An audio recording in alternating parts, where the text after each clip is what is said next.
Salut à tous, on se retrouve pour une série d'astuces sur la pêche verticale.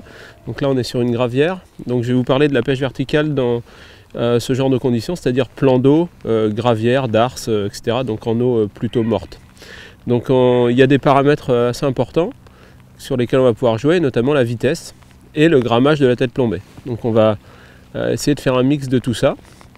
Il faut savoir qu'une vitesse moyenne ça tourne autour de 1 km/h. Donc la pêche verticale dans son sens propre, c'est pas forcément la verticale du bateau, on va être un peu en décalage et justement cet angle va avoir une vraie incidence sur les touches. C'est à dire que des fois on va avoir plus de touches en pêchant doucement à l'aplomb du bateau et d'autres fois on va avoir plus de touches en pêchant bien derrière avec un angle assez ouvert.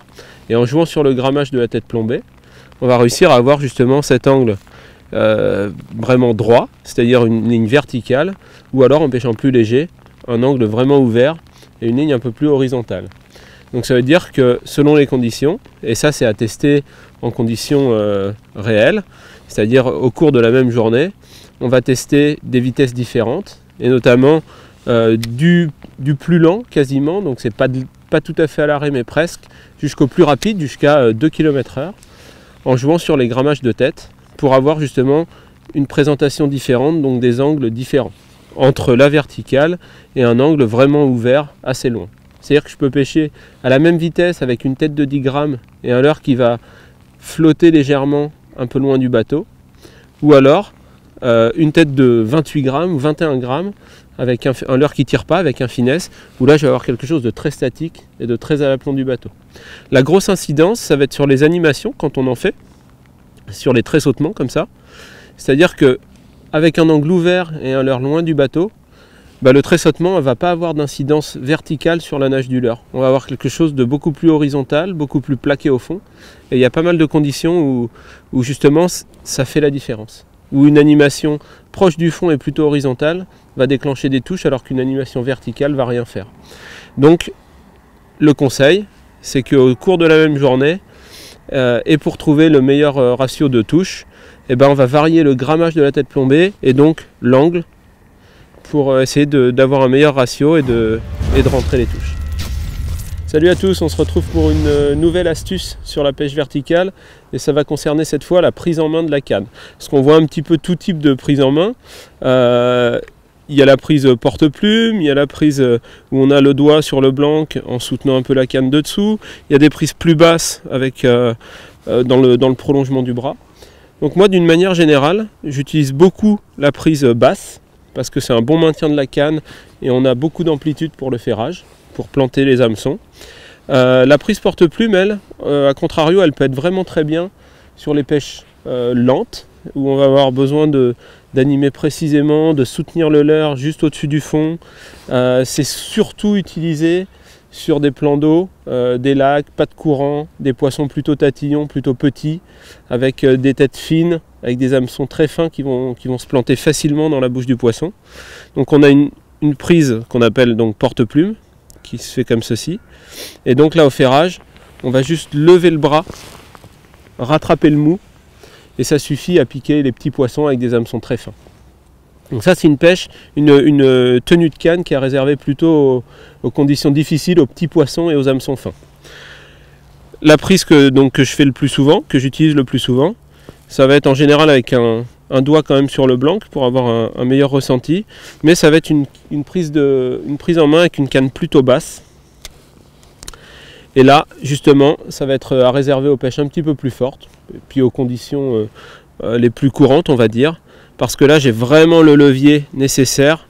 J'ai en plus le basculement du poignet, parce qu'en porte-plume le poignet il est fixe, on ne peut pas rajouter le mouvement du poignet, alors que là on va pouvoir lever avec le bras et durcir le contact avec le poignet pour justement planter l'hameçon. Donc la prise que je recommande, qui couvre 80% des situations, c'est justement cette prise en bas. C'est très facile pour l'animation aussi, c'est des tout petits relâchés comme ça, qui sont très faciles à utiliser avec cette prise en main. Ça va porter cette fois sur le choix de l'ensemble pour la verticale. Donc mon choix se porte sur un moulinet le plus petit possible, puisque je vais utiliser une canne qui est plutôt légère. J'ai la Vertical Spin qui fait 95% de mes pêches en verticale. Donc je vais utiliser un moulinet plutôt petit, j'ai pas besoin de lancer, j'ai pas besoin de contenance, j'ai juste besoin d'avoir un petit peu de répondant au niveau du frein, c'est tout. Donc je vais utiliser cet ensemble et surtout le moulinet pour la verticale doit être garni d'une tresse qu'on appelle fusionnée, c'est-à-dire une tresse qui va être étanche à l'eau, qui ne va pas se gorger d'eau. Donc l'appui en fait, puisqu'on dérive, enfin du moins on avance avec le moteur électrique, on crée une dérive, donc on crée de l'appui sur la bannière. Et l'idée c'est de fendre justement la colonne d'eau pour avoir un contact meilleur avec le leurre. Donc cette tresse fusionnée ne va pas trouver autant d'appui sur le courant qu'une tresse classique, puisqu'elle ne sera pas gorgée d'eau. Et du coup, on va fendre la colonne d'eau, on va avoir un contact permanent et direct avec la tête plombée. Ce qui fait qu'à tête égale, à grammage de tête égale, entre une tresse fusionnée et une tresse tissée qui va avoir tendance à se gorger d'eau, et ben le contact sera bien meilleur avec la tresse fusionnée. Donc meilleure perception de touche, on est plus près de la canne, on a moins d'angle et on est plus efficace au ferrage. Et ça va porter cette fois sur le choix de la tête plombée. Donc j'utilise principalement deux formes qui sont toutes simples. Une forme qu'on appelle tête anguille, c'est les heel head. Voilà, donc c'est des têtes en forme de demi-balle si on veut, et qui sont très profilées. La deuxième forme, c'est une tête qu'on appelle football. Rien à voir avec le football français, hein, c'est pas des têtes rondes, c'est des têtes de football américain, donc c'est des têtes ovales. La grosse différence entre ces deux types de têtes, c'est que la heel va vraiment percer l'eau et va avoir du coup va être plus performante dans les pêches un peu rapides, alors que la roll, on le voit directement, hein, elle a beaucoup plus d'opposition dans l'eau, donc elle, le fait d'avoir cette opposition va faire qu'elle va avoir un petit mouvement de rolling sur le côté.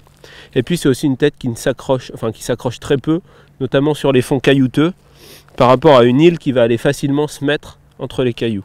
Donc en fonction du type de substrat, que ce soit comme ici une darse avec un fond lisse, ou au contraire une pêche en rivière dans des cailloux un petit peu plus contrastés au niveau du fond, bah, le choix de la tête plombée va pas être le même.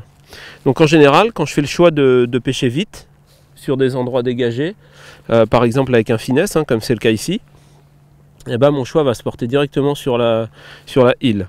Au contraire, si je fais des pêches de rivière un peu plus lentes, ou même des pêches de barrage où il y a un peu d'accro, un peu de cailloux, et ben je vais plus me porter sur la rollhead. Voilà. En dehors de l'aspect rolling qui peut être intéressant sur certains types de leurres, je vais surtout faire mon choix en fonction de ma vitesse de pêche et du type de substrat qui m'intéresse de pêcher. Là cette fois on va parler de taille de bas de ligne, parce qu'on entend souvent un peu de tout, et notamment des gens qui tombent dans l'extrême finesse en pêchant en 16 centièmes. C'est vraiment exagéré, ou alors il faut vraiment que l'ensemble suive et que la canne soit très, très souple, très douce. Moi personnellement, dans 99% des cas, même dans 100% des cas d'ailleurs, mes diamètres de bas de ligne verticale sont compris entre le 22 et le 35. C'est-à-dire que pour toutes les pêches un petit peu difficiles, d'eau claire, de poissons un peu névrosés, là, comme c'est le cas dans des endroits bien pêchés, je vais pouvoir éventuellement descendre en 22. Mon diamètre de prédilection, ça va être 27 ou 30. Et puis dans les cas un petit peu plus, de pêche un petit peu plus rude, dans les rivières en crue, dans les endroits très encombrés, je vais mettre carrément un 35. Voilà, parce que je pense que le bas de ligne, c'est pas la première variable à ajuster pour avoir des touches de qualité. Donc je vais quand même prendre la sécurité d'avoir un bas de ligne plutôt costaud. Voilà. Diamètre de départ par défaut, 25, 27 en plan d'eau. 27-30 en rivière, voilà, c'est pas là-dessus qu'on va jouer en premier pour essayer de déclencher des touches.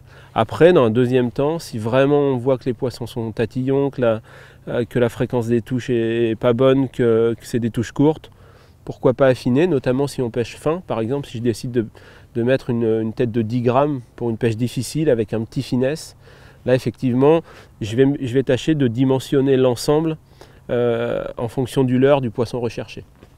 C'est-à-dire que je vais avoir une petite tresse, un petit leurre, voilà, pourquoi pas mettre un bas de ligne en 22.